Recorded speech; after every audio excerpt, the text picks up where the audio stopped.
প্রতিদিনকার মতো আজকেও মায়ের ডেলি লাইফে সবাইকে আরেকটা নতুন ব্লগে শুভেচ্ছা জানিয়ে আজকে আরেকটা ব্লগ শুরু করলাম। আশা করি ব্লগটা দেখতে অনেক ভালো লাগবে।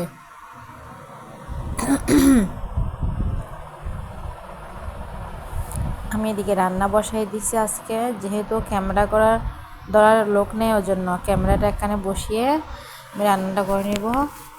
ডালের মধ্যে কাঁচামরিচ দিয়ে দিব। সকাল সকাল বাসে কাজ করার পরে, পূজা দেওয়ার পরে এখন দুপুরে ক্যামেরাটা অন করলাম। ওই জন্য সারাদিন কী করি ওটুকু শেয়ার করব। ডালে লবণ দিছি না, এখন লবণটা দিয়ে দিব।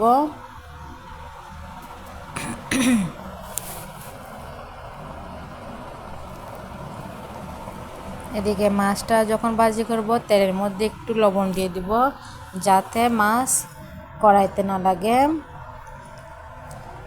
ট্যাংরা মাছে হলুদ আর লবণ দিয়ে মাছটা ভালো করে মেখে নেব।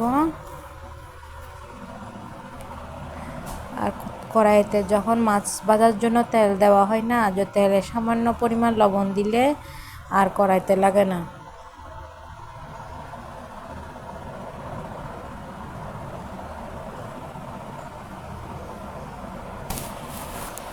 এখন আমি সবটি মাছ ভেজে নেব। 2 টুকরা বড় মাছ দিছি বাবুদের জন্য, আর ওরা এই মাছে কাটা তো ওর জন্য খেতে পারে না, ওর জন্য বড় মাছ 2টা ওদেরকে খাইয়ে দেব। এদিকে আমার ডালটা হয়ে গেছে, গ্যাসটা বন্ধ করে দিলাম আর মাছটা ভেজে নেব। এদিকে যখন আমি মাছ ভাজতেছি তখন প্রচুর গরম, বাইরে অনেক রোদ আসতেছে।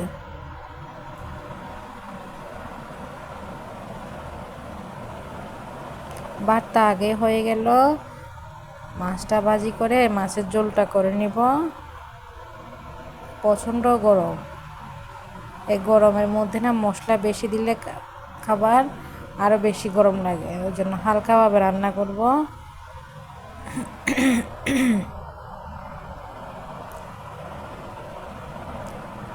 এই যে বাবুদের জন্য যে 2 টুকরা মাছ ভাজি করব, বড় মাছ, ওগুলো তো হলুদ লবণ মাখিয়ে নিব, যাতে লবণ ভিতরে ঢুকে ভালো করে মাখতে হবে।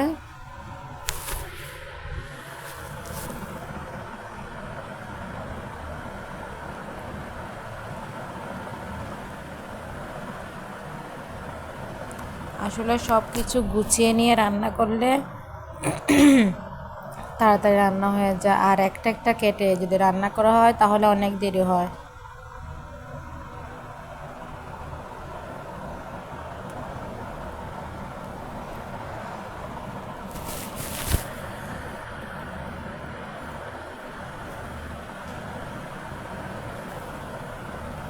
গুছিয়ে উঠতে পারি না।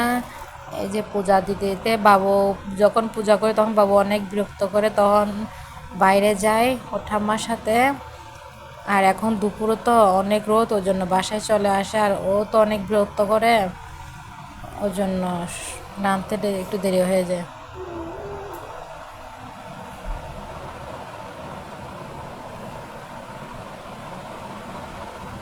আবার বড় বাবা তো এত বেশি বড় না, একটা পরে এখন বাথরুমে গেছে, পরে বলতেছে মাকে ধুয়ে দিতে। এই যে ওর বাবা কয়, মানে কি ঈদের আগেই এটা অর্ডার দিছিল, কিন্তু কালকে আসছে এটা।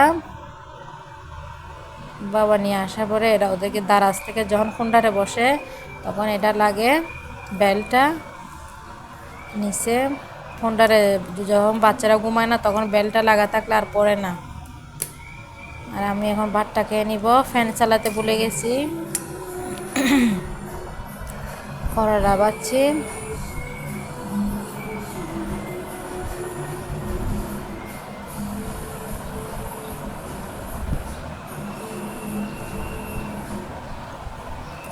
যেহেতু অনেক গরম পড়ছে ওই জন্য করলা ভাজিটা করে নিলাম। একটু কড়া করে বাছলে না তিতাটা কম লাগে। আমার এই করলা ভাজিটা অনেক পছন্দ। আগে খেতাম না করলা ভাজি যখন ছোট ছিলাম, এখন করলা ভাজিটা অনেক ভালো লাগে। এই যে ট্যাংরা ডাটা আলু দিয়ে মাছের ঝোল করছি, আর দেখানো হলো না। বাবুরা প্রচুর দুষ্টামি করতেছে, আর ছোটো বাবা তো ঘুমায় পড়তেছে, ওই জন্য ওকে খাইয়ে দিলাম। খাইয়ে ঘুম পাড়িয়ে তারপর খেতে বসলাম। এই যে মাছের অনেক ভালো ডিম হয়ে গেছিল, ট্যাংরা মাছ, নদীর মাছ তো খেতে অনেক ভালো লাগে। আলু আর ডাটা দিয়ে পাতলা ঝোল করছি। দেখুন আমার বড় বাবা খেলতেছে, এখনও খাইছে না ও, কিন্তু খাইয়ে দিব। পুরো ঘর আওলা জলা করে হয়েছে। এই ঘরগুলো পুরো সকালে গোছানো হলো, গোছানো কি হবে, পরে আওলা জলা সব করে ফেলে। ছোটো বাবাকে ঘুম পাড়িয়ে দিয়েছিলাম।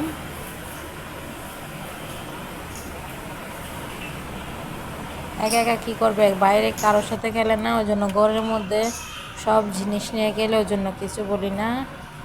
এই যে কাঁঠালগুলো কাটছি না, ওগুলা ফ্রিজে রেখে দিচ্ছি, কালকে রান্না করবো সোমবারে।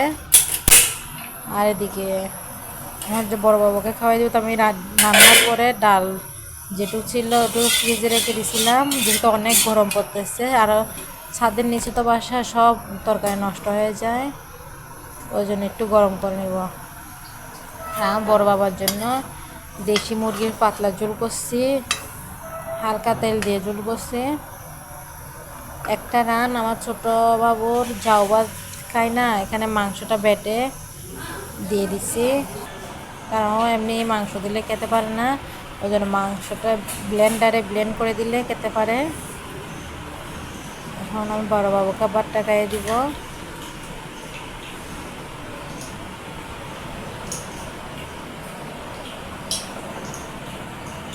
তরকারিটা গরম হতে হতে না, তারপর ভাতটা ওকে খাইয়ে দিব।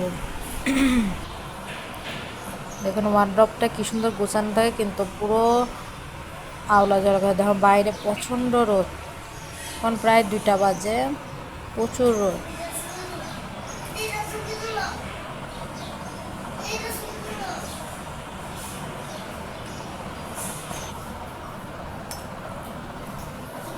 এই গাছটা নতুন পাতা আসছে সবুজ, এদিকে ভালোই বাতাস আছে, যে কিছুটা গাছ আছে না, ভালোই বাতাস আছে।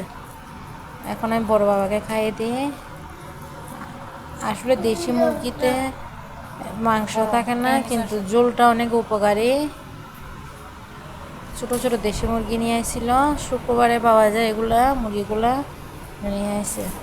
ওকে আমি ভাতটা এখন খাইয়ে দিব। বাচ্চারা আসলে মাংস খুব পছন্দ করে, মুরগি মাংসটাই প্রচুর পছন্দ করে আমার বড় বাবা, ওই জন্য একদম ঝাল ছাড়া বানিয়ে দিছি। আমার ভিডিওটা যদি ভালো লাগে অবশ্যই একটা লাইক দিবেন। Bye bye.